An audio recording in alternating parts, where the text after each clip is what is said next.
So we're in Clovis, California. We just finished installing a replacement cartridge kit. This is directly from Moen, so it came with the 1248B cartridges, and then of course the rebuild kit. This is the old stuff sitting here, and you know, it comes with the extension kit, you know, the new stems, and those are the old cartridges that came out, screws. So all that stuff's new, installed. We did have trouble getting this one reinstalled, the new one, which is sitting right here.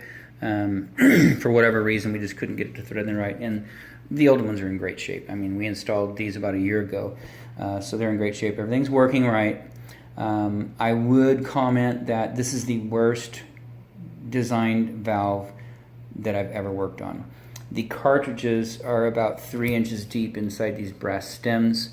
There is a notch that you have to, in the brass that's down there, and you'll see it on the cartridge itself.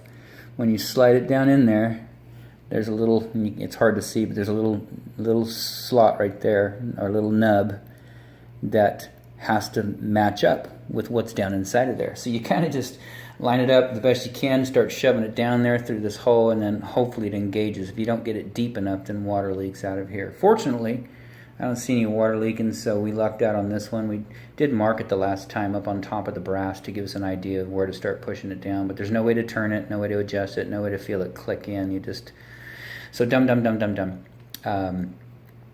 However, Moen, from my point of view, is one of the best in customer support, and I believe a cut above the rest of the manufacturers.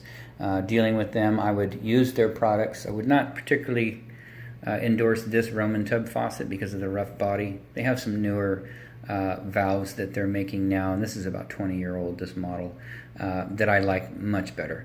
The mounting system underneath, we use those in you know, new construction and retrofit and whatnot. So anyways, it's installed. You can see cold water is now working great, and hot water was working great, still working great. And so what we had is about a year ago we came out and we replaced both these, and it worked for about a year and then stopped. And Moen's response to us was that it is a high flow valve, so debris is going to head there pretty quickly and clog things up. So don't know why it works for 15 to 20 years and then a year later it fails. You know, high flow is high flow. Don't know why it was hot specifically and not the cold. Don't have answers to those questions. All I know is it's painful to work on these. So anyways, their new stuff is great. Some of this older stuff I'm not thrilled with, and that's just my one humble opinion. Anyway, so we're gonna get these get these handles back on, and outside of that, this installation is done.